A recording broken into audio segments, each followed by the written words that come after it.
This course takes you on a journey that starts with the basics and theory of security and then builds upon it with practical exercises and onto more advanced topics in the later sections and other volumes. You have to know the basics so that you can make your own informed choices about security. I don't want to give you just a to-do list. I want you to understand both the why and the how. So we start with the theory and basics of security and then build on that later with practical exercises and onto more advanced topics. But before we start on the theory and basics, I want to give you a super easy, quick security win that you can set up right now. A small practical exercise before we dig into the theory. So you have an immediate security capability to detect malware and hackers that you can set up in about 10 minutes and you don't even have to install anything. This way, if you forget to do the rest of the course, at least you'll have got some security capability out of it. So here goes. Wouldn't it be cool if we could set up security tripwires to tell us if someone or something was poking around in our files, on our laptop, on our phone, tablet, in our email and on our online accounts, basically everywhere? Wouldn't it be good if we could have some tripwires that alerted us when somebody was doing things that we don't want them to do? Well, we can set those things up. So let me show you how to set these security tripwires using a service called Canary tokens that I have made available just for you guys on this course so you can have some quick and easy security wins. So if you make your way to www.stationx.net/canary tokens/, you can follow along with what I'm doing and create your own tokens at the same time. So here we have our little canary friend and his token. We see a rather obvious red button here, and this is what we need to click on to take us to the domain that will provide us with the tokens. So here we are. This is a domain here that will rotate, so don't worry about what that is at the moment. So here we are. This is the main thing that you need to interact with, and I'm going to show you 5 different ways of setting up traps. These traps are also called tokens or canary tokens. And we're going to keep it simple at the early stages of this course. So first thing we need to do is we need to put in an email address. Now this is the email address which you want to get sent alerts to. So this needs to be an email address that you monitor, i.e. it's like the email address that you have on your phone or something like that, so that you get notified immediately when there's a security problem. You don't want to set up a secondary email address that you never look at. That's pointless. It has to be an email address that you monitor. Even if you set up a new email address, as long as it's one that you monitor. So let me put one in here. So that's the email address I want to get sent alerts to. And then I need to put in here some sort of comment that lets me know which token, which trap has been triggered. So I'm going to put Word document in password folder on laptop. That's going to make more sense in a second. Ignore all this for now. Just have it on DNS and HTTPS and generate token. And if we go down here, the first one that I want you to look at is the MS Word token or trap. So what this has done is this has generated a unique Word document for you that we can download. So I'll give you a demo of it. So we'll download that now. And if you see this here, this is the Word document that we've just downloaded. Now if I click on that, and that's just opened up there, you can see a little timer's going on there in the background. Now you see there, we've been alerted. Now, anytime anyone opens this document, you're going to get alerted. It's a little trap.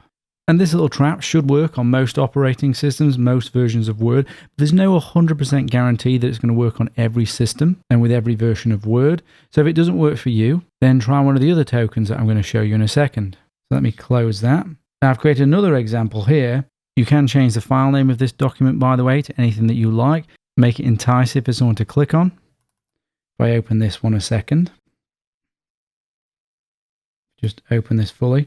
Now in this one, I put valuable and juicy information in it that a hacker or other type of threat would be interested in finding. PayPal, usernames and passwords, stock trading information, social media accounts, etc., etc.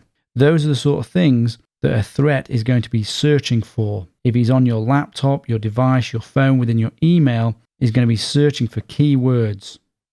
And if you want an idea of the sort of things that you want to put in these traps, then I've put some examples here. We can see personal information, financial information, file hosting accounts. And if we go further down here, I provided an example file. I don't want you just to copy this, but you can use it as just an example of the sort of information. You can see social security numbers, credit card details. I've put them in the right sorts of formats, Bitcoin wallet IDs. You get the idea. So we can imagine now a hacker was snooping around in an area that we've specifically put aside just for the hacker to find. And we've put in that Word document and he's now clicked on it. And this is the alert we get. So we know he's snooping around. And not only do we know he's snooping around, we know what he's doing because we've set up that comment there. And if we click here, we can look to see where he's come from. We can track him down. And this provides further information on how he triggered the alert. But what is important is that you react to the alert. And later on in the course, we're going to talk more about response and recovery strategies as you get through to the more advanced sections. And if we look at the second type of token that we can create or trap, a PDF. So we can download this PDF version and it works pretty much exactly the same as the Word document. We open this PDF document and we will get alerted that someone has opened it. And boom, there we go. Another alert, PDF trap. So I think you're getting the idea now. So you want to sprinkle as many of these tokens, these traps, throughout your laptop, your phone, your tablet, in your email, on your online accounts.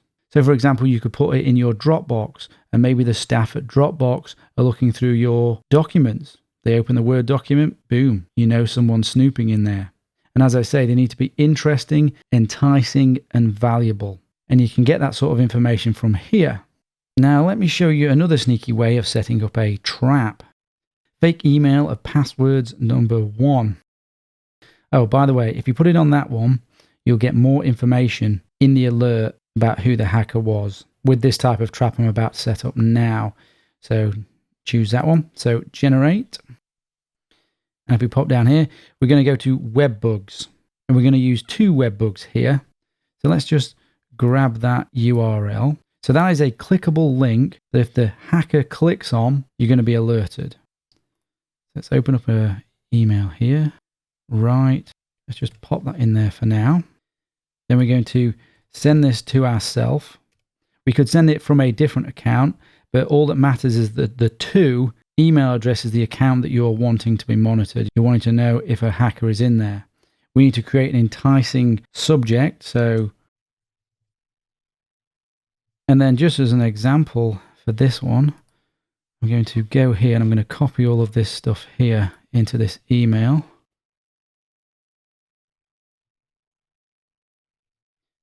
Obviously, you're going to put your own sort of information in here and things related to you. So you notice I've just taken that link there. Now I'm putting that link here. I can actually change this to anything that I want. After this, here, I can change this to whatever I want. So I can put login, if I want, .html. And see what I'm doing is I'm creating an enticement here by private file store, backup of everything, username and password. So if the person opens this email and then clicks on this link, it will trigger the alert. But we're going to do something even more tricky here because we want to definitely catch this hacker. So within Thunderbird, there is a feature by which you can insert a link to an image. Now, we don't want to attach an image. We want to insert a link to an image.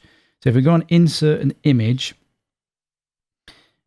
and we unclick this, so we don't want it to attach, we go on there and then we can put image.gif. And you see, we're already alerted. That's how quick this service is. And we do not want to use any alternative text. Add that there. And you'll see, you can't see that image because that is a 1x1 pixel invisible GIF. And let me show you how this works. So we're going to send that to ourselves.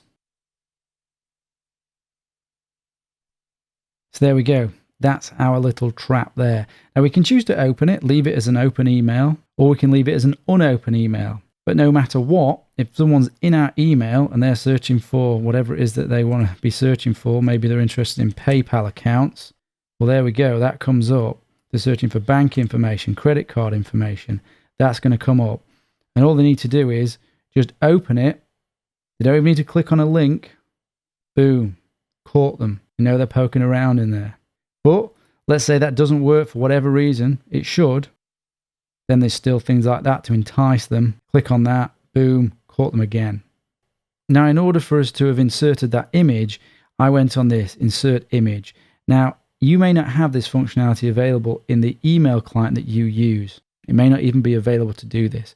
But it doesn't matter. You can still download Thunderbird if you like. It's free. And just send an email or emails using Thunderbird just for this one task if you can't work out how to embed that invisible web bug into your email. So as I said, you want to sprinkle these tokens throughout your laptop, on your laptop, phone, tablet, in your email, in your accounts, make them enticing, make them valuable. And then when you get an alert, respond to that alert. And respond in the ways that I recommend throughout this course, changing your password and other such sort of things, disconnecting from the network. So there you go, that's your security quick win. Go ahead and set those up right now. You will have, after you set this up, better security detection capabilities than most companies do. You might not believe that if you're not in the security industry, but that is a sad and true analysis of the state of most organizations' detection capabilities. Just think of Edward Snowden. He was poking around in the NSA for months as an insider threat, and nothing like this alerted the NSA. Pretty crazy. Later on in the course, we will discuss canary tokens at a more advanced level. When you get there, we'll understand more about how they work, and we'll understand about the importance of detection controls, which these are, versus preventative controls, which are used to stop the hacker getting in the first place. But preventative controls are very important. We use a defense in-depth approach, all of which we're going to go into. So hope that was fun. So now let's dig into the theory and the basics and start our journey into cybersecurity.